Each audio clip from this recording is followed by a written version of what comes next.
Hello दोस्तों, हमारे YouTube channel आलोक विद्याकुल में आप लोगों का स्वागत है। देखिए, अभी बच्चों सारे लोग एग्जाम एग्जाम एग्जाम मतलब बहुत सारे बच्चे लोग को एग्जाम का टेंशन हो रहा है, प्रेशर बन रहा है कि एग्जाम में क्या आएगा क्या नहीं आएगा। बहुत सारी चीज़ों को मन में टेंशन, बहुत सारे सोच रहे होंगे कि कैसा क्वेश्चन आ रहा है, सर पढ़ा रहे हैं वैसा क्वेश्चन आएगा या नहीं आएगा। बहुत सारे मन में डाउट आप लोगों को चल रहा होगा।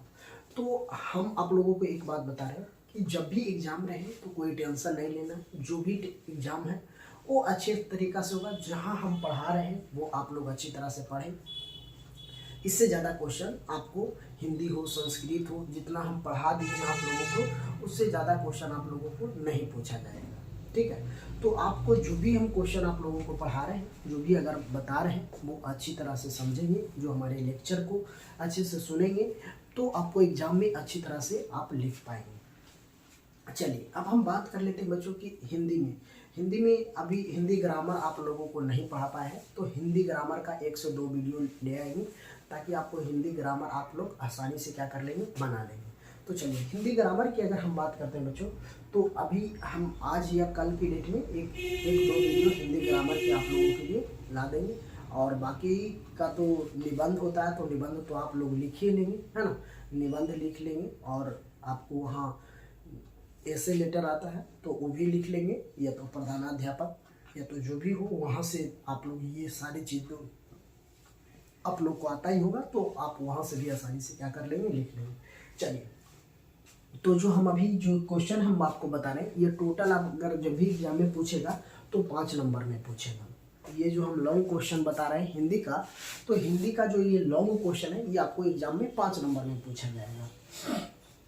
तो चलिए, हम क्वेश्चन को समझ लेते हैं बच्चों। एक एक करके क्वेश्चन समझेंगे और इसको याद करेंगे। याद करने के साथ साथ आप अपना कॉपी में नोट डाउन करेंगे। नोट डाउन करने से आपको ये होगा कि थोड़ा रिवीजन करने में आपको बेहतर होगा। चलिए, तो सवाल है मेरा, फर्स्ट है यहाँ से कि लक्ष्मी के व्यक्तिगत पर विचार करें। ये सवाल कई बार एग्जाम में पूछा हुआ सवाल है। ये जो भी क्वेश्चन है एनसीईआरटी, ये जो एनसीईआरटी बुक है उससे ही है। तो आपको ये लक्ष्मी के बारे में, लक्ष्मी के व्यक्तिगत पर विचार कीजिए। जो उसका लक्ष्मी का व्यक्तिगत था उसके पर विचार करने की बात कहा जा रहा है इस क्वेश्चन में। तो इसको समझने का प्रयास करेंगे बच्चों। जब लक्ष्मी की अगर बात करता है कि लक्ष्मी की व्यक्तिगत पर विचार करें, तो इसको समझने की लक्ष्मी जो कहानी है ना, लक्ष्मी कहानी का मुख्य पात्र है ना। लक्ष्मी इस कहानी का प्रमुख पात्र है। जो इस कहानी में जो लक्ष्मी है इसी पर ये लिखा गया निबंध हो या तो, है ना, तो इसी पे बताया गया है। तो चलिए हम समझ लेते हैं इसको क्या क्या कहा गया कि लक्ष्मी का विचार।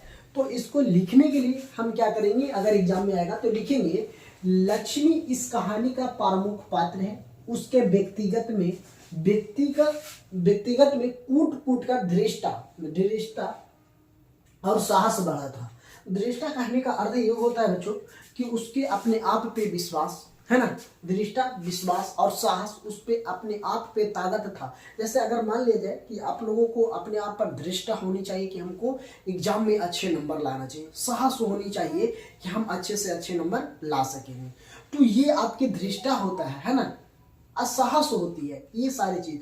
वैसे ही आपको इसमें लक्ष्मी का बताएगा इस कहानी में धृष्टा और साहस। चलिए, यही बात। चलिए, तो यहां से ये लिख देंगे। उसके बाद कह रहा है ना कि गांव में मात्र 1 बीघा उसका भूखंड था। 1 बीघा भूखंड कहने का मतलब कि 1 बीघा खेती था, है ना। 1 बीघा खेती था, जिसको हम 20 कट्ठा के तौर पे जानते हैं। 20 कट्ठा बराबर होता है 1 बीघा, है ना। तो ये गांव में मात्र 1 बीघा भूमि खंड था। इनका पूर्व अनुभव के आधार पर न उसने घर छोड़ी और न गांव का औचनिक भी समाज को रक्षा में लगा दिया। मतलब कहने का अर्थ है कि इनका समाज में, मतलब इनको जो अनुभव के आधार पर, मतलब इनका जो अनुभव था उसने न अपनी घर छोड़ी और न ही अपना समाज को रक्षा करना छोड़ा। मतलब अपनी समाज में भी अच्छा रक्षा की। चलिए, उसके बाद कह रहा है उसके हृदय में मित्र तत्व की जलार्धर बहती थी। मतलब ममता की जलधर, मतलब ममता बहती थी, है ना, जलधर।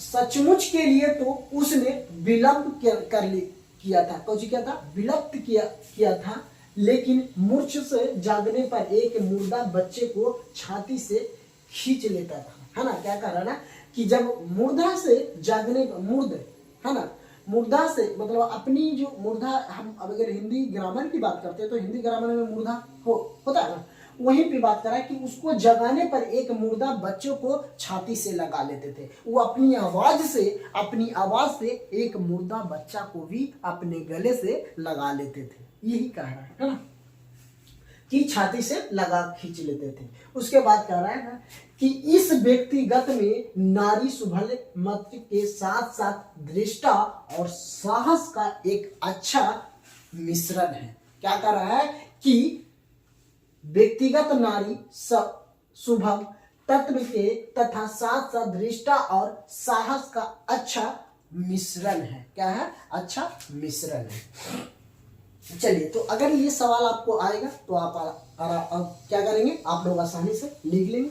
नेक्स्ट है कि ये भी सवाल कि माँ कहानी द्वारा लेखक क्या संदेश देता था। माँ कहानी द्वारा कहने का मतलब ये बच्चों कि माँ कहानी द्वारा लेखक क्या संदेश देना चाहता था।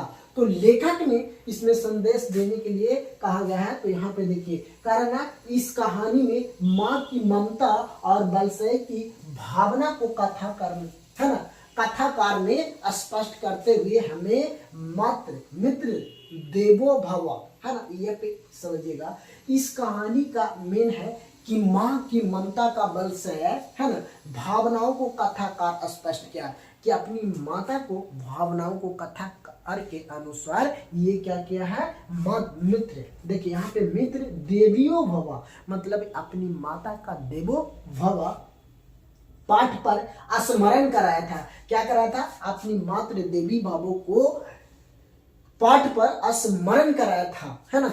चलिए उसके बाद लिखेंगे माँ की सेवा बलिदान, है ना। कह रहा है माँ की सेवा और त्याग के लिए हम उसने क्या प्रतिदान दे सकते थे।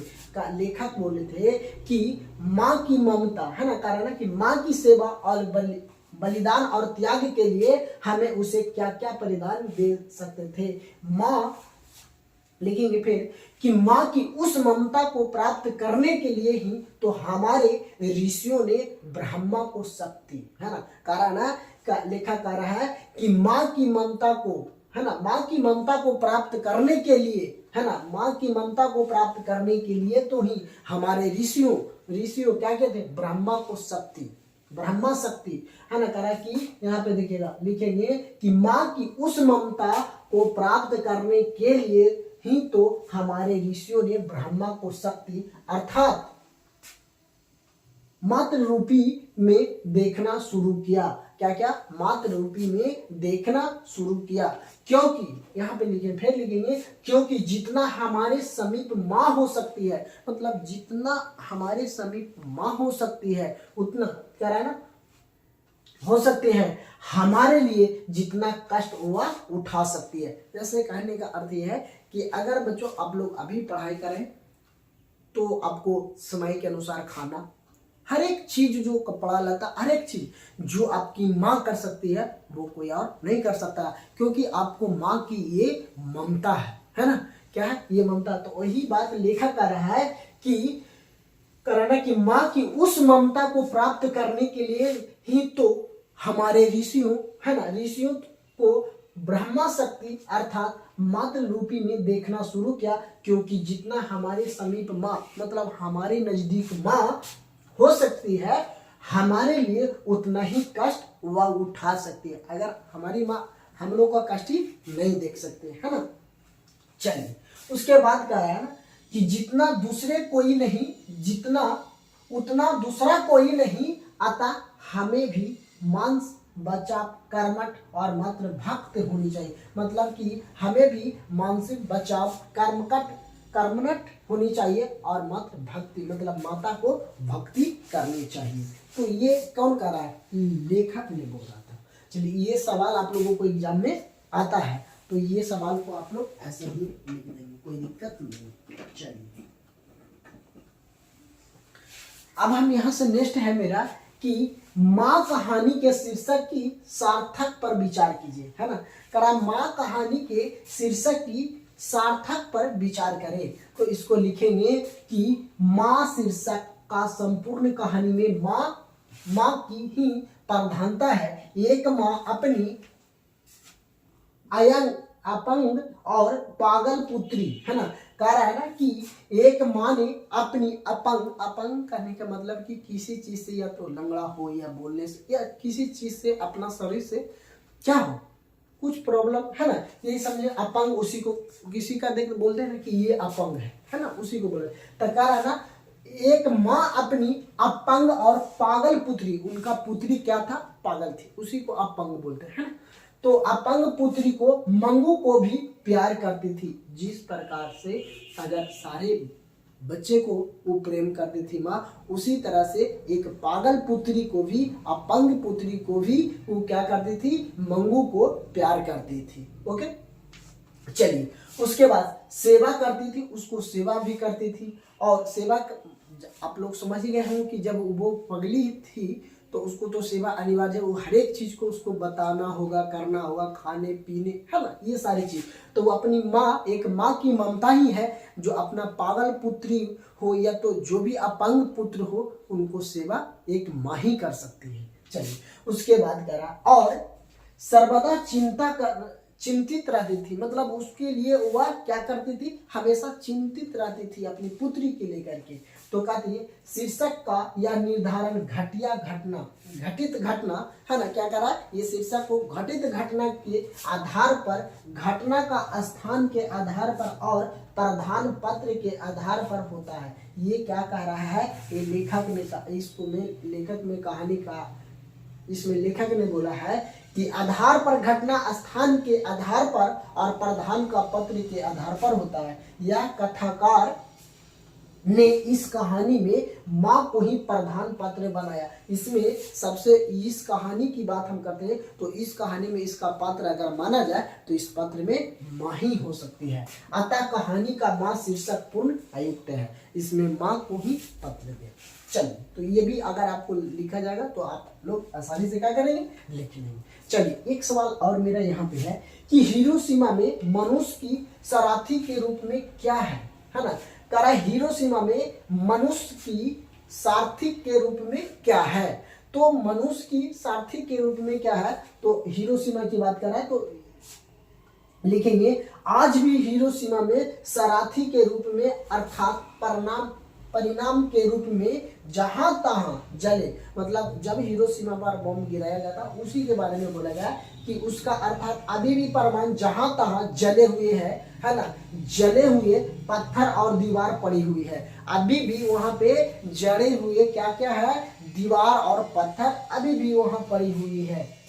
यहाँ तक कि पत्थरों पर टूटी फूटी सड़कों पर घर की दीवार, है ना, वहां पे टूटी फूटी सड़कों पर घर की दीवार, है ना, घर की दीवार पर लाश के निशान छाई है। मतलब वहां पे अभी भी जो दीवार है वहां पे क्या है, दीवारों पर लाश के निशान छाया है।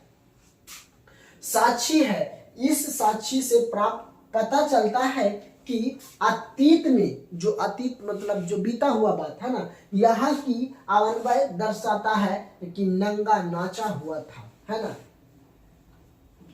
क्या है, नंग नाच हुआ है। वहां पे क्या है कि नंग नाच हुआ है। ये सारी चीज आपको हिरोशिमा पर मनुष्य की सारथी के रूप में क्या तात्पर्य था, तो वहां पे लिखेंगे, इसका लिखेंगे आंसर में लिखेंगे कि आज भी हिरोशिमा में सारथी के रूप में, अर्थात प्रमाण के रूप में जहां तहां जले पत्थर, है ना, जले पत्थर हुई है, दीवार पड़ी हुई है, वहां तक कि पत्थरों पर टूटी फूटी सड़क पर घर के दीवार पर एक लाश के निशाने छाए हुए है, छाया के रूप में प्रतीक है। साक्षी है कि इस सारथी के पता चलता है अतीत को यहाँ हम अपनाते हैं। चलिए, तो आप अगर हिरोशिमा में मनुष्य के बारे में बोला जाएगा तो आप लोग क्या करेंगे, आसानी से लिख लेंगे। चलिए नेक्स्ट मेरा यहाँ है, ये भी यहाँ पे आपको 3 क्वेश्चन है। हम देखिए यहाँ पे करा बलबीर अमन का चरित्र चित्रण चरण कीजिए, है ना, चित्रण चरण कीजिए। तो इसको अगर बोला जाएगा तो लिखेंगे कि बलबीर अमन ने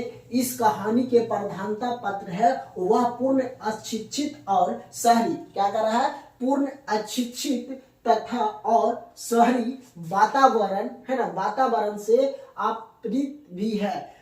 देहाती वातावरण मतलब देहाती कहने का मतलब समझिए ग्रामीण क्षेत्र की बात कहा जा रहा है ना, कि ग्रामीण क्षेत्र में देहाती वातावरण में रहने के कारण मुखर भी नहीं भी पुरानी देहाती की पुरानी रिवाज में पली है ना, नारी थी। अगर कहने का अर्थ है मुखर, जो एक मुखर नाम की थी वो पुरानी देहाती पुराने रिवाज में पली नारी थी, मतलब गांव के रहने वाली एक नारी थी, है ना, नारी थी। उसे अस्पताल का दौड़ा और दवाओं का गंधक भी अग्रम था। उसे गांव के अधिक कचरे झेला छाप वैद्य, है ना, वहाँ झोला छाप, है ना, झोला छाप वैद्य कहने का मतलब कि झोला छाप डॉक्टर, है ना, डॉक्टर, ओझा मतलब भगत, देवी देवताओं पर विश्वास था। वह शहरी वातावरण से अभिज्ञात, अशिक्षित और डरपोक प्राचीन भारतीय नारी थी। इसका कहने का अर्थ ये सीधा बात में कि ये जो एक गांव की नारी थी, गांव में पली बड़ी हुई थी, अब वो एक शहरी क्षेत्र में आई। शहरी क्षेत्र के आने के बाद उसने क्या की कि यहाँ पे वो झोला छाप डॉक्टर से दिखाते थे। शहर में आए तो यहाँ पे जो डॉक्टर थे बढ़िया, यहाँ पे ओझा की व्यवस्था नहीं थी। वो सारी चीज गाँव में होती है, ओझा पोझा ये सारी चीजों के पर वो विश्वास करती थी। वो एक अशिक्षित नारी के रूप में डरपोक प्राचीन भारतीय नारी थी। चलिए नेक्स्ट है कि लेखक ने कहानियों का शीर्षक नगर क्यों रखा था।